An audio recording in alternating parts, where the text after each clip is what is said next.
स्वागत है आप सबों का हमारे इस YouTube चैनल विद्यासन इंस्टीट्यूट में। आज हम लोग कक्षा 10 विषय विज्ञान के बारे में अध्ययन करेंगे। तो चलिए शुरू करते हैं।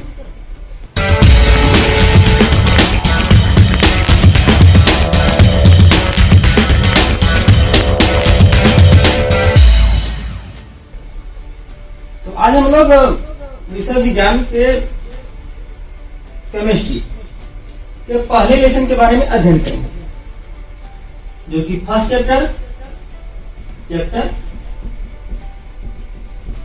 फर्स्ट के बारे में जानेंगे। तो चलिए आइए देखते हैं। तो चैप्टर फर्स्ट जो कि नाम है उसका रासायनिक अभिक्रिया एवं समीकरण। इसमें केमिकल रिएक्शन, रासायनिक अभिक्रिया एवं समीकरण है क्या, इनको देखते हैं। तो सबसे पहले हम लोग डिफिनेशन देखते हैं। रासायनिक अभिक्रिया है, तो रासायनिक अभिक्रिया है क्या, चलिए देखते हैं। यहाँ पे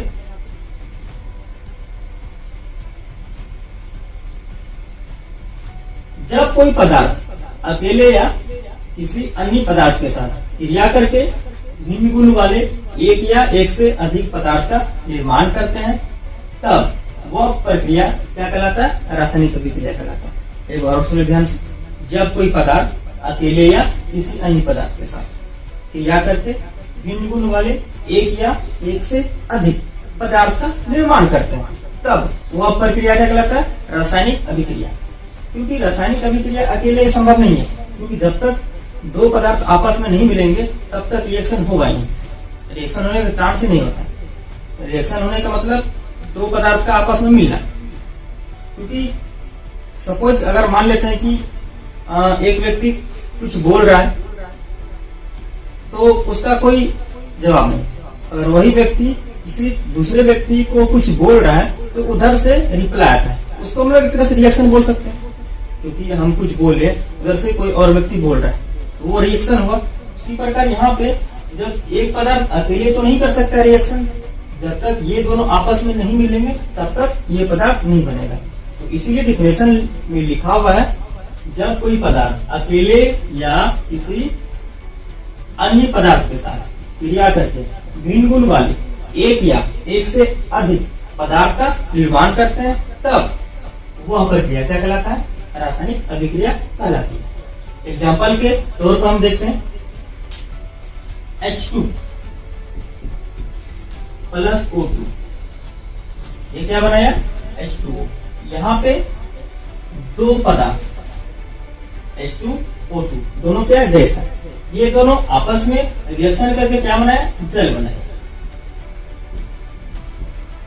रासायनिक अभिक्रिया को हम लोग रासायनिक समीकरण के रूप में लिखते हैं, क्योंकि रासायनिक समीकरण लिखने में आसानी होती है। अगर इन्हीं को हम दूसरे रूप में बोलना चाहें, यहाँ पे क्या H2 प्लस O2, ये क्या बना, H2O बना। इसका मतलब क्या हुआ कि हाइड्रोजन और ऑक्सीजन ये दोनों आपस में संयोग करके क्या बनाते हैं, जल बनाते हैं। तो इतने बड़े वाक्य को एक छोटे से समीकरण के रूप में आसानी से लिख सकते हैं, तो इसीलिए इसको रासायनिक समीकरण के रूप में लिखा जाता है। तो ये था रासायनिक समीकरण। तो इसमें एक पद और रासायनिक समीकरण में, ये था रासायनिक समीकरण। अगला टर्म है इसमें अभिकारक और प्रतिफल क्या होता है, इसको देखते हैं। तो अभिकारक और प्रतिफल को देखते हैं। तो अभिकारक जो पदार्थ रासायनिक अभिक्रिया में भाग लेकर नए पदार्थ का निर्माण करते हैं, सॉरी, जो पदार्थ रासायनिक अभिक्रिया में भाग लेकर नए पदार्थ बनाते हैं उन्हें क्या कहा जाता है, अभिकारक। प्रतिफल रासायनिक अभिक्रिया के फलस्वरूप जो पदार्थ बनता वो क्या कहलाता है, प्रतिफल कहलाता है। मतलब इक्वेशन में अगर हमें जानना है कौन अभिकारक है कौन प्रतिफल है, तो इनको जानने के लिए कैसे जानेंगे। सपोज H2 प्लस O2, ये H2O ये क्या बनाता है, जल। अब यहाँ पे देखना है कि जो पदार्थ रासायनिक अभिक्रिया में भाग लेकर नए पदार्थ बनाते हैं, अब यहाँ पे रासायनिक अभिक्रिया में भाग कौन ले रहे हैं, ये दोनों पदार्थ ले रहे हैं, हाइड्रोजन और ऑक्सीजन। इसका मतलब ये क्या हो गया, रासायनिक अभिक्रिया में ये अभिकारक हो गया, और रासायनिक अभिक्रिया के फलस्वरूप बने नए पदार्थ क्या कहलाता है? प्रतिफल। इधर क्या हो, ये प्रतिफल, ये आपका ये प्रतिफल और ये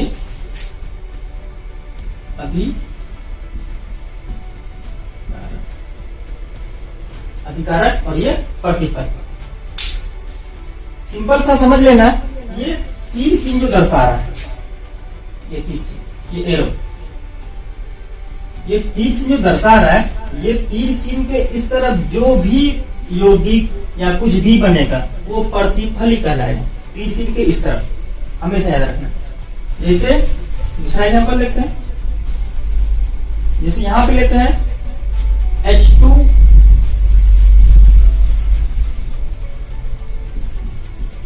प्लस Cl2, ये क्या बनाएगा? HCl, ये क्या हो गया? HCl। अब इसमें अगर बोला जाए कि कौन सा अभिकारक है कौन सा प्रतिफल, तो हमेशा तीर चिन्ह के इस तरफ जो भी पदार्थ बनता है वो क्या कहलाएगा? प्रतिफल। ये आपका प्रतिफल हो जाएगा और ये आपका अभिकारक हो जाएगा। हमेशा ध्यान देना, तीर चिन्ह के इस तरफ, दाएं तरफ, तो प्रतिफल कराया जाएगा। जैसे यहाँ पे देखते हैं CaCO3, जिसको बोलते हैं कैल्शियम कार्बोनेट। अब तीर चिन्ह के इस तरफ, अब इसमें कौन सा अभिकारक है कौन सा प्रतिफल? वही कर, तीर चिन्ह के इस तरफ CaO और प्लस CO2, ये आपका यही प्रतिफल हो जाएगा और ये आपका क्या आ जाएगा?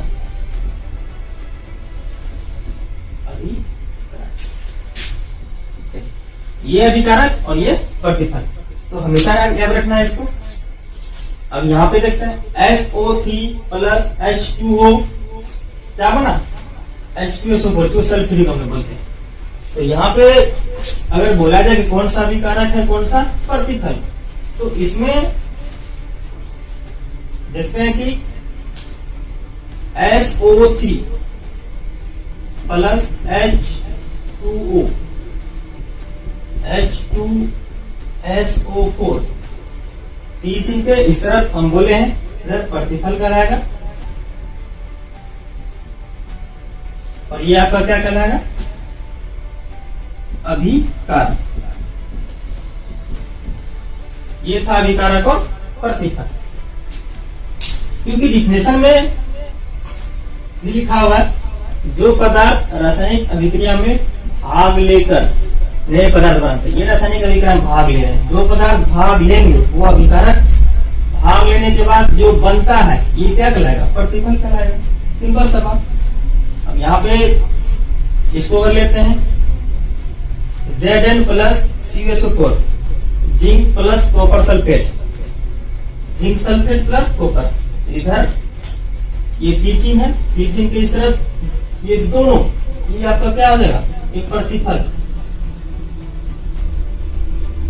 ये प्रतिफल, ये आपका क्या आ जाएगा? अभिकारक। चलिए, ये था रासायनिक अभिक्रिया किसे कहते हैं और उसमें कौन सा प्रतिफल होता है कौन सा अभिकारक होता है, उनको जानने के लिए तो हम लोग इनको जान गए। तो आगे हम लोग बढ़ते हैं। तो अगला टॉपिक है हम लोग का, तो अगला टॉपिक है हम लोग का इसमें रासायनिक अभिक्रिया के अभिलक्षण या विशेषताएं। तो रासायनिक अभिक्रिया के अभिलक्षण या विशेषताएं, इनको देखते हैं। चलिए देखते हैं। तो रासायनिक अभिक्रिया अभिलक्षण विशेषताएं का मतलब क्या हुआ कि अभिलक्षण या विशेषता क्वालिटी किसका? रासायनिक अभिक्रिया का, केमिकल इक्वेशन का, कि केमिकल रिएक्शन। अब कोई व्यक्ति अगर है तो उसमें जो भी अच्छाई बुराई चाहे जो कुछ भी है, उन्हीं अच्छाई या बुराई के बदौलत हम लोग बोलते हैं वो व्यक्ति अच्छे हैं या वो व्यक्ति खराब है, या उनमें अच्छा गुण रहे या कोई भी गुण रहे। तो उसी प्रकार रासायनिक अभिक्रिया में अभिलक्षण या विशेषता जो भी रहेगी उसके गुण के आधार पे बोलेंगे। तो पहला जो उसका विशेषता है गैस का उत्पत्ति, रासायनिक अभिक्रिया की विशेषता पहला क्या है? गैस का उत्पत्ति। तो पहला हो गया आपका गैस का उत्पत्ति। तो पहला गैस का उत्पत्ति देखिए, तो गैस का उत्पत्ति में क्या देखते हैं कि कुछ रासायनिक अभिक्रिया ऐसी होती है जिसमें सिर्फ गैस का ही निष्कासन होती है। कुछ रासायनिक अभिक्रिया ऐसी होती है जिसमें सिर्फ क्या निकलती है? गैस। मतलब रासायनिक अभिक्रिया भिन्न भिन्न प्रकार से होती है। किसी में गैस, किसी में कुछ और, किसी में कुछ और निकलती है। तो पहला लक्षण विशेषता है, इसमें क्या निकलती है? गैस निकलती है। उदाहरण के तौर पर देखते हैं कि जब जस्ता की अभिक्रिया हाइड्रोक्लोरिक अम्ल से कराई जाती है तो हाइड्रोजन गैस उत्पन्न होती है। इसका अभिक्रिया जस्ता Zn, जस्ता की अभिक्रिया हाइड्रोक्लोरिक अम्ल HCl से कराया जाता है तो Zn Cl2 बनेगा और हाइड्रोजन गैस उत्पन्न होती है। यहाँ पे हाइड्रोजन उत्पन्न हो रहा है। ये था पहला इसका विशेषता। तो दूसरा विशेषता इसका है अपक्षेप का बनना। किसका बनना? अपक्षेप का। चलिए इसको देखते हैं। अपक्षेप का बनना, अपक्षेप क्या है? एक ठोस पदार्थ है जो रासायनिक अभिक्रिया के फलस्वरूप विलयन में से क्या आती है? पृथक हो जाती है। अपक्षेप क्या है? एक ठोस पदार्थ है जो रासायनिक अभिक्रिया के फलस्वरूप विलयन में से क्या आती है? पृथक हो जाती है। उदाहरण के लिए अपक्षेप क्या है? ठोस पदार्थ है जो रासायनिक अभिक्रिया के फलस्वरूप विलयन में से क्या होती है? पृथक हो जाती है। उदाहरण के लिए सोडियम क्लोराइड, इसको बोलते हैं NaCl। सोडियम क्लोराइड के जलीय विलयन में क्या नाम लिखा? Silver nitrate. क्या लिखा? Silver nitrate. Silver nitrate AgNO3 silver nitrate का विलयन डालने पर क्या प्राप्त होता है? सिल्वर क्लोराइड का दही जैसा अपक्षेप प्राप्त होता है। किसका? सिल्वर क्लोराइड का। तो NaNO3 बन जाएगा इधर प्लस सिल्वर क्लोराइड का दही जैसा ये अपक्षेप प्राप्त हो गया। तो दूसरा क्या था इसका विशेषता? पहला गैस का उत्पत्ति। गैस का उत्पत्ति में कि कुछ रासायनिक अभिक्रिया में क्या होती है? गैस का निष्कासन होती है। दूसरा अपक्षेप का बनना। अपक्षेप क्या है? एक कौन सा पदार्थ है? ठोस पदार्थ है जो क्या होती है? रासायनिक अभिक्रिया के फल स्वरूप विलयन में से क्या होती है? पृथक होती है। चलिए ये था एग्जाम्पल, इसको नोट कर रहे हैं आप लोग। जो बच्चे लिख रहे हैं लिख रहे हैं इसको। अगला इसका विशेषता है, आगे बढ़ते हैं हम लोग, नोट करते जाए तो इसको। तीसरा विशेषता है रंग परिवर्तन। रंग परिवर्तन में देखते हैं कुछ रासायनिक अभिक्रिया में क्या होती है? रंग में परिवर्तन होती है। कैसे देखते हैं? जैसे potassium permanganate, potassium permanganate KMnO4। तो पोटेशियम परमैंगनेट किसमें? ये बैंगनी है। पोटेशियम परमैंगनेट का रंग कैसा? बैंगनी है। तो बैंगनी रंग के विलयन में अगर हम किसका? नींबू, किसका? नींबू का रस अगर डालते हैं तो विलयन का बैंगनी रंग क्या होता है? धीरे धीरे गायब होने लगती है। इसका मतलब रंग परिवर्तन हो रहा है। पोटेशियम परमैंगनेट का रंग कैसा था? बैंगनी रंग का था। जब उसमें हम नींबू का रस डाले ये बैंगनी रंग क्या होने लगा? गायब होने लगा। इसका मतलब रंग परिवर्तन होता है। ये था तीसरा इसका विशेषता है। समझ गए आप लोग? तो अगला विशेषता इसका है ताप में परिवर्तन। किसमें परिवर्तन? ताप में। चलिए देखते हैं। तो कुछ रासायनिक अभिक्रिया के परिणाम स्वरूप ताप में परिवर्तन होती है। ताप में परिवर्तन का मतलब क्या कि इसके टेम्परेचर में चेंजिंग आना। कि रासायनिक अभिक्रिया के फलस्वरूप उसका टेम्परेचर कुछ और होगा। जब रिएक्शन कराया गया तो उसके बाद क्या हो गया? उसका टेम्परेचर बदल गया। तो कैसे देखते हैं? एग्जाम्पल के थ्रू समझते हैं हम लोग। तो अगर हम तली चूना के ढील पर क्या गिराए? जल गिराए तो पर्याप्त मात्रा में क्या निकलती है? उसमें उष्मा निकलती है, जिससे अभिक्रिया मिश्रण का ताप बढ़ जाता है। अब यहाँ देखिए, कली चूना के ढीले पर हम अगर जल गिराते हैं तो जल गिराने क्या होता है, तो ताप बढ़ जाता है, ताप बढ़ रहा है, ताप में परिवर्तन आ रहा है। कि जब गली चूना पे जल नहीं गिराया गया था तब का टेम्परेचर कुछ और था, उसका ताप कुछ और था। जब उस पर जल गिराया गया तो ताप उसका क्या हो गया, बढ़ गया। इसका मतलब रासायनिक अभिक्रिया के परिणाम स्वरूप ताप भी बदलता है। ये इसका चौथा अभिलक्षण। चलिए, ये था चौथा अभिलक्षण। तो ऐसा करते समझ गए होंगे आप लोग, तो लिखते जाए आप लोग। ताप में परिवर्तन, इसको नोट भी करते जाए। आगे बढ़ते हैं, तो अगला टॉपिक है अवस्था में परिवर्तन। इसमें अवस्था में परिवर्तन मतलब क्या देखते हैं। अवस्था में परिवर्तन का मतलब कि कुछ रासायनिक अभिक्रिया के फलस्वरूप क्या होती है, तो कुछ रासायनिक अभिक्रियाओं के फलस्वरूप पदार्थ की अवस्थाओं में भी क्या होती है, परिवर्तन होती है। तो ऐसे देखते हैं कि जब रासायनिक अभिक्रिया होती है तो उसका अवस्था बदल जाता है। अवस्था बदलने का मतलब क्या कि जब हो सकता है पहले ठोस होगा, ठोस के बाद हो सकता है द्रव में या गैस में परिवर्तन हो जाता है। तो अवस्था बदलना ये रासायनिक अभिक्रिया का विशिष्ट है। तो आइए हम एग्जाम्पल के थ्रू समझते हैं कि कैसे अवस्थाएं बदलती हैं। मोमबत्ती को जलाते हैं जब हम,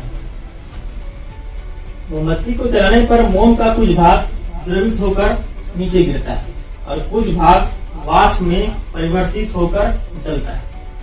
अतः मोमबत्ती को जलने पर ठोस मोम द्रव और गैस में परिवर्तित होता है। मोमबत्ती को जलने पर ठोस मोम द्रव और गैस में परिवर्तित होता है। अब यहाँ देखिए, मोमबत्ती, जब मोमबत्ती नहीं जल रहा था, मोमबत्ती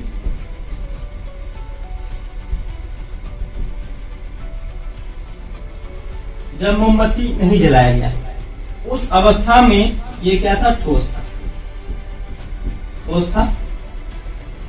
मोमबत्ती जलाने ठोस मोम, ये ठोस मोम किसमें परिवर्तित हो गया, ये द्रव में चेंज हो गया। अब देखिए अवस्था बदल रहा है, ठोस से द्रव रूप में आ गया, उसके बाद द्रव से फिर किसमें,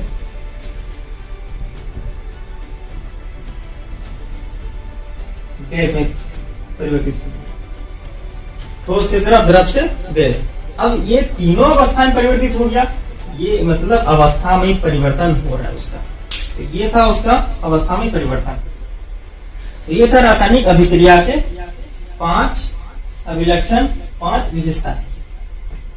तो इसको लिखते जाए आप लोग।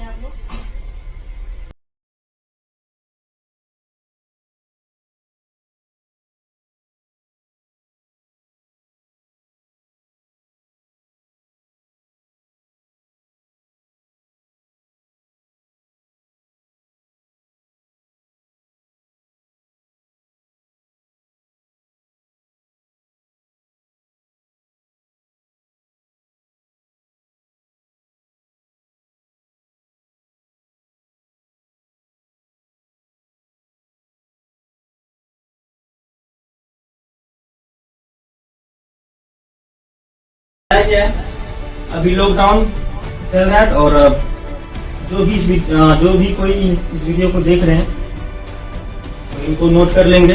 और जो बच्चे यहाँ के हैं, विद्याश्रम इंस्टीट्यूट के बच्चे देख रहे हैं, वो क्या करेंगे, इसको नोट कर लेंगे।